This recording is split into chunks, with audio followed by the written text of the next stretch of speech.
नमस्कार। देवरिया की आवाज रेडियो केसरी से प्रस्तुत है स्थानीय हालचाल। पहले मुख्य हालचाल।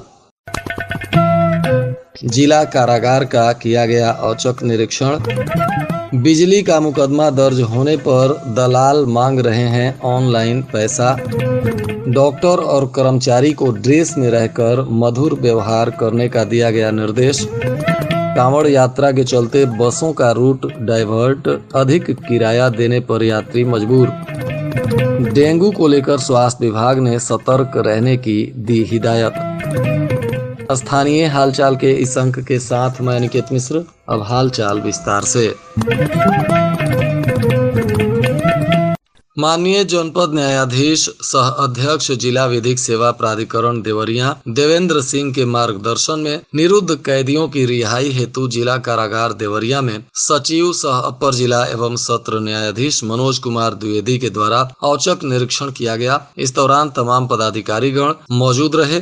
जेल लोक अदालत के अंतर्गत प्राप्त प्रार्थना पत्रों पर व्यक्तिगत रूप से बंदियों से मुलाकात कर उनके प्रार्थना पत्रों पर विधि अनुसार कार्रवाई करने को लेकर संबंधित व्यक्ति को निर्देश दिया गया। सचिव ने जिला कारागार में भोजन की गुणवत्ता को परखने के लिए स्वयं भोजन खाकर गुणवत्ता को परखा और इसे सामान्य पाया गया। इसमें सुधार करने को लेकर जिला कारागार के अधीक्षक को आवश्यक दिशा निर्देश दिया गया। सचिव के द्वारा ऐसे विचाराधीन बंदी जिनके विरुद्ध अधिकतम 7 वर्ष के दंडादेश संबंधित आपराधिक विचारण में लंबित हैं और वे कारागार में निरुद्ध हैं, तो इनसे संबंधित मामलों पर भी विचार विमर्श किया गया।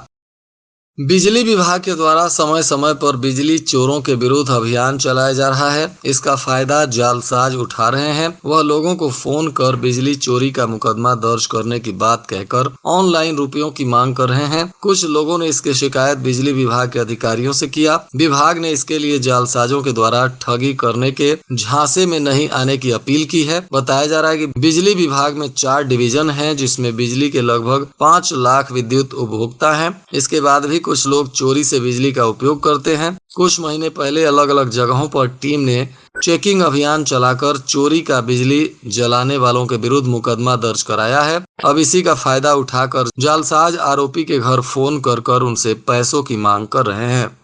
मेडिकल कॉलेज के PICU और इमरजेंसी के प्राचार्य ने इसका निरीक्षण किया। उन्होंने सुविधाओं को देखा। PICU में AC के मरम्मत के बाद उसकी क्रियाशीलता को भी देखा गया। इमरजेंसी में भी साफ सफाई की व्यवस्था को और बेहतर करने और नाली में एंटी लार्वा के छिड़काव का निर्देश दिया गया। साथ ही समय से ड्रेस में रहने और मरीजों तथा तीमारदारों में मधुर व्यवहार करने का भी निर्देश दिया गया।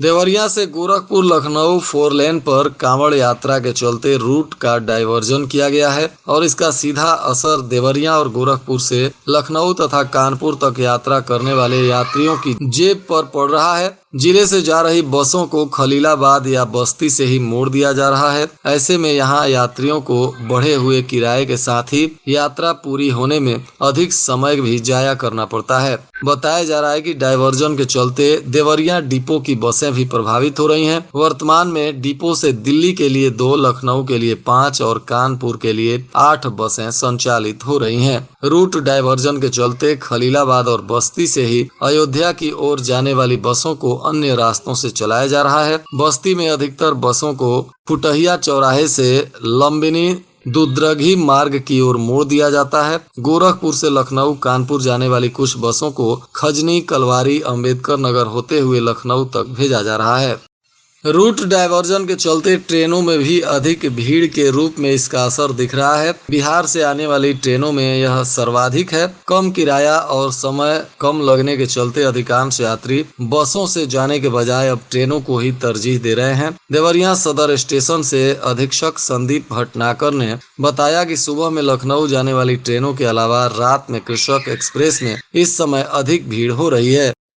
डेंगू संभावित मरीज मिलने के बाद प्रशासन और स्वास्थ्य विभाग सतर्क हो गया है। जागरूक रहने के साथ ही छिड़काव का निर्देश दिया जा रहा है। लेकिन अभी भी जिम्मेदार लोग लापरवाह बने हुए हैं। रोकथाम की जिम्मेदारी नगरपालिका कार्यालय सहित कई स्थानों पर सावधानी नहीं बरती जा रही है। अगर इसे लेकर विभाग या आम लोग भी सजग नहीं हुए तो डेंगू तेजी से पांव पसार सकता है। अब भी जनता को सचेत रहने की जरूरत है। जिले में डेंगू के संभावित 3 मरीज मिले हैं। इसमें एक का भी उपचार चल रहा है। सभी गैर प्रांत से पीड़ित होकर आए हैं। इसे लेकर जिलाधिकारी दिव्या मित्तल काफी गंभीर हैं और उन्होंने साफ सफाई तथा एंटी लार्वा के छिड़काव का सभी नगरपालिका नगर पंचायत को निर्देश दिया है। साथ ही मरीज मिलने पर जवाबदेही तय करते हुए सख्त कार्रवाई करने को भी कहा गया है। 1857 की क्रांति में अपनी संस्कृति की रक्षा करने के लिए पैना स्थित सरयू नदी में जल समाधि लेने वाली वीरांगनाओं की स्मृति में आज शहीद दिवस का आयोजन हुआ। जिलाधिकारी दिव्या मित्तल ने पैना पहुंचकर श्रद्धांजलि अर्पित की। इस अवसर पर जिलाधिकारी ने कहा कि पैना का इतिहास असाधारण है। यह वीरांगनाओं की धरती है। इस धरती पर जन्म लेते ही गौरव की प्राप्ति हो जाती है। जिलाधिकारी ने कहा कि किसी भी यात्रा की शुरुआत सपने से होती है और सपने पूरे होते हैं। गांव के लोगों ने 1857 में आजादी का सपना देखा था और इसके लिए लड़े थे। ऐसी मिसाल समूचे स्वतंत्रता संघर्ष में कहीं और देखने को नहीं मिलती है। जिले के 2 धार्मिक स्थलों के जीर्णोद्धार को लेकर निर्देश आया है। बताया जा रहा है कि हेतिमपुर नगर पंचायत के 2 प्रमुख स्थलों को प्रदेश और सरकार के तरफ से पर्यटन स्थल के रूप में विकसित किए जाने का फैसला किया गया है। पर्यटन विभाग ने इसका पत्र भी जारी किया है। इसमें UPPCL कार्यदायी संस्था होगी। इसके लिए 2 करोड़ रुपए की स्वीकृति मिली है। पर्यटन विभाग की क्रियान्वित परियोजनाओं को लेकर बताया गया है कि नगर के कस्बा स्थित प्राचीन राम जानकी मंदिर का सौंदर्यीकरण होगा। पर्यटन विभाग के लिए कोटवा बामन मोर्चा दुर्गा स्थल का भी पर्यटन स्थल के रूप में विकास किया जाएगा। इन दोनों के लिए 1-1 करोड़ रुपए की धनराशि भी स्वीकृत कर दी गई है।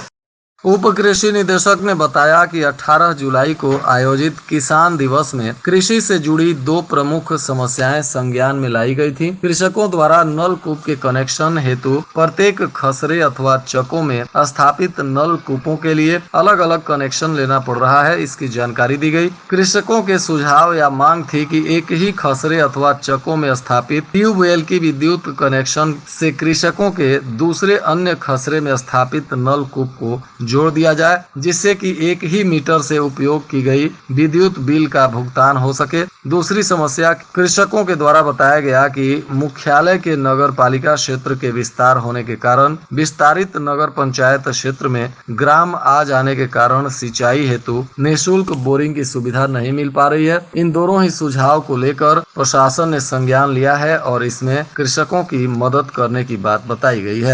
देवरिया MDA को लेकर जिले की तैयारी का नेशनल टीम के सदस्य डॉक्टर अमरेश कुमार ने जायजा लिया। उन्होंने गौरी बाजार, पथरदेवा, रामपुर कारखाना, प्राथमिक स्वास्थ्य केंद्र इत्यादि में MDA को लेकर की जा रही प्री तैयारियों को देखा और आवश्यक दिशा निर्देश दिए।